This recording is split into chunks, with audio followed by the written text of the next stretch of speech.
Hello everyone.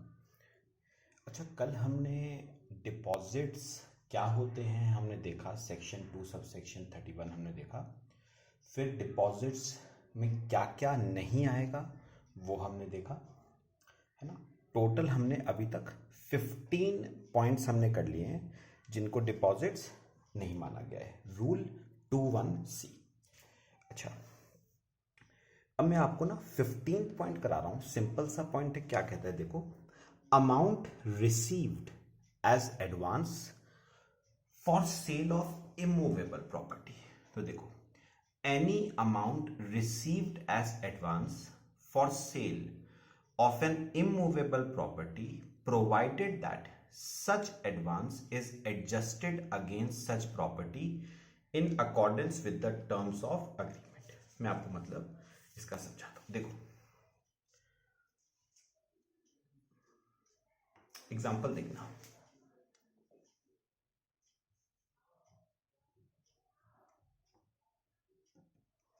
देखो, suppose ये company है ए लिमिटेड, ठीक है।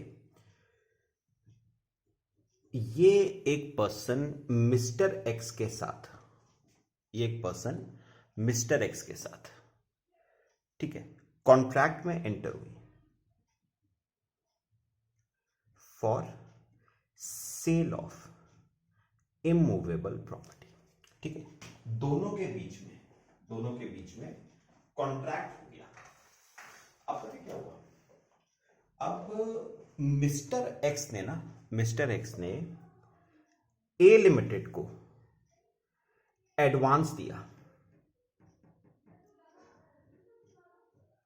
मिस्टर एक्स ने ए लिमिटेड को क्या दिया? एडवांस दिया, ठीक है। इस प्रॉपर्टी के अगेंस्ट मिस्टर एक्स ने ए लिमिटेड को क्या दिया? एडवांस। तो उन्होंने पहले कह दिया कि हम इस एडवांस को डिपॉजिट नहीं मानेंगे, ठीक है। शर्त क्या है? प्रोवाइडेड ए लिमिटेड एक्चुअल में इस इमूवेबल प्रॉपर्टी को सेल करे। किसको? मिस्टर एक्स को। तो अगर आप एडवांस लेते हो for sale of immovable property, तो शर्त वही है, उस एडवांस के अगेंस्ट आपको वो इमूवेबल प्रॉपर्टी मिस्टर एक्स को बेचनी पड़ेगी, ठीक है। लेकिन अब यहां पर अब एक बात और कही गई है। क्या है? जरा सुनो। देखो क्या कहा गया है।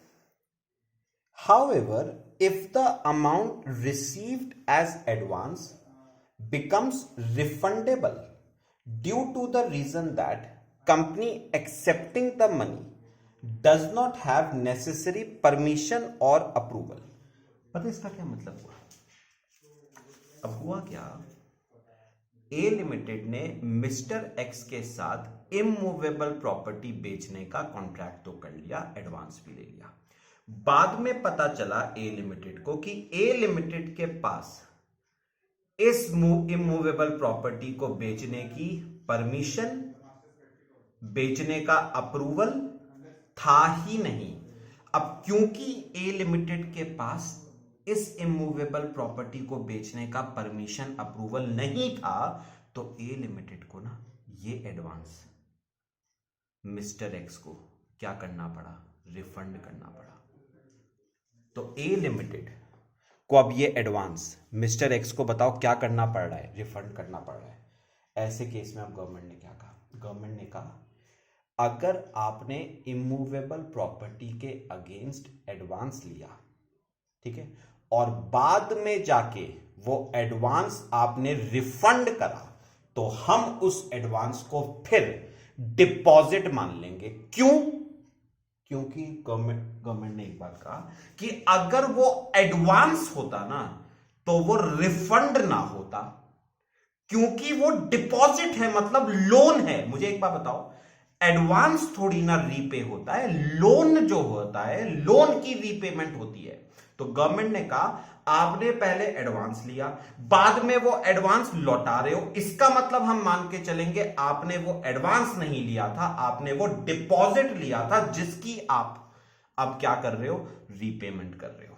तो क्योंकि वो एडवांस आप रिफंड कर रहे हो तो याद रखना फिर वो एडवांस नहीं है, फिर वो डिपॉजिट माना जाएगा।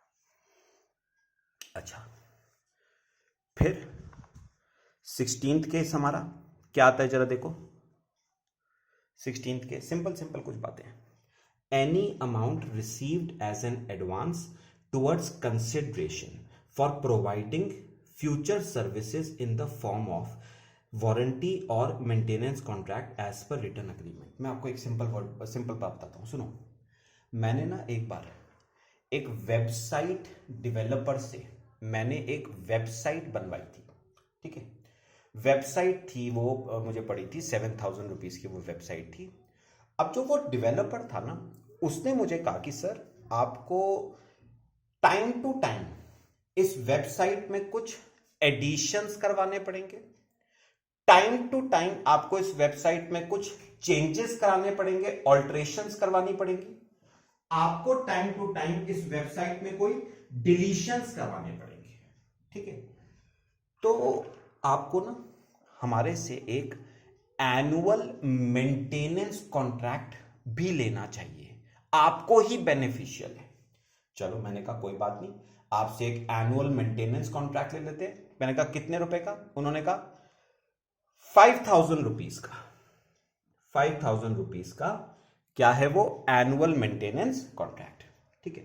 अब मुझे बताओ, ये जो एनुअल मेंटेनेंस कॉन्ट्रैक्ट का पैसा उस वेबसाइट डेवलपर को रिसीव हुआ है, ये उसके लिए डिपॉजिट थोड़ी ना है, क्योंकि ये पैसा उसको रिसीव हुआ है in the ordinary course of business. भाई ये तो उसके बिजनेस का हिस्सा है, तो जो पैसा ऑर्डिनरी कोर्स ऑफ बिजनेस में रिसीव होता है उसे डिपॉजिट का नाम नहीं दिया जा सकता।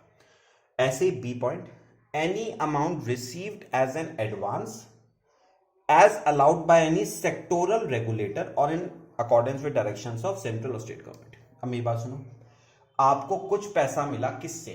सेक्टोरल रेगुलेटर से। अगर आपको याद हो तो सिक्योरिटीज के केस में सेक्टोरल रेगुलेटर से भी, इंश्योरेंस कंपनीज के केस में IRDA, बैंकिंग कंपनीज के केस में RBI और बैंकिंग रेगुलेशन एक्ट। तो अगर आपको कुछ पैसा सेक्टोरल रेगुलेटर से मिला है तो याद रखना उस पैसे को भी डिपॉजिट का नाम नहीं दिया जाएगा। और सी पॉइंट आता है, any amount received as an advance for subscription towards publication whether print और in electronic form to be adjusted against receipt of such publication. Simple है। पता है एक कंपनी है जो बेसिकली पता है किस चीज के बिजनेस में है? वो प्रिंटिंग करती है, पब्लिशिंग करती है मैगजीन्स की। तो मैंने क्या करा, मैंने उस कंपनी से मैगजीन्स का पूरे साल का क्या ले लिया? सब्सक्रिप्शन। 5,000 रुपए का सब्सक्रिप्शन था। अब मुझे बताओ, ये पैसा जो उस कंपनी को मिला है, जो प्रिंटिंग के बिजनेस में है, पब्लिशिंग के बिजनेस में है, उसके लिए ये पैसा क्या डिपॉजिट है? ये डिपॉजिट नहीं है। क्यों? Because it is in its ordinary course of business. ये उसके बिजनेस का हिस्सा है, इसे एडवांस माना नहीं जा सकता। लास्ट में उन्होंने एक लाइन कही है, however the amount received as advance shall be deemed to be deposit on the expiry of 15 days from the date of such money becomes due for refund. मैं आपको एक बार मतलब बताता हूं। उन्होंने पता क्या कहा?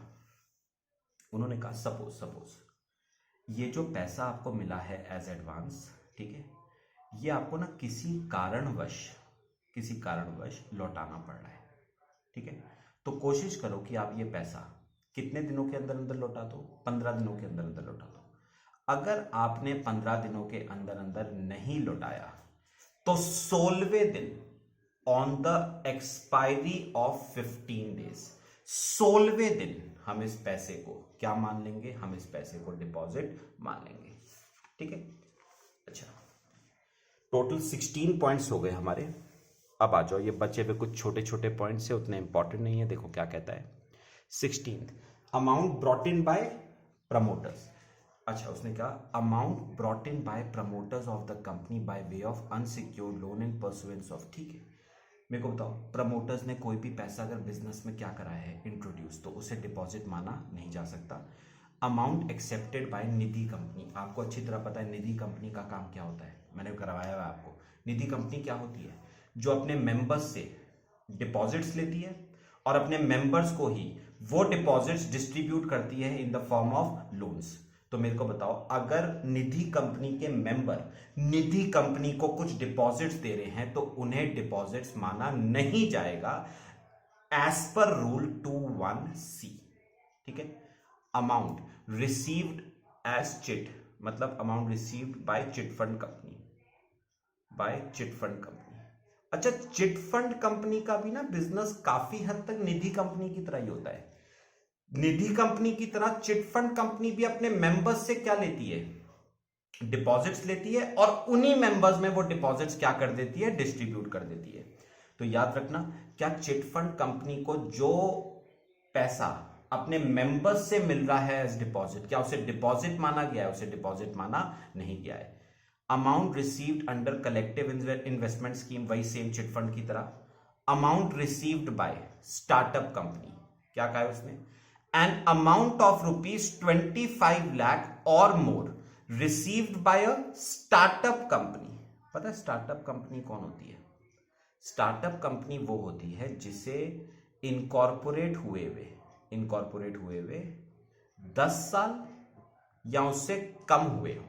ठीक है, जिसे इनकॉर्पोरेट हुए 10 साल या उससे कम हुए हो। अब सुनो, उन्होंने कहा एन अमाउंट ऑफ कितना, 25 लाख या उससे ज्यादा received by startup company by way of बताओ, कन्वर्टेबल नोट्स।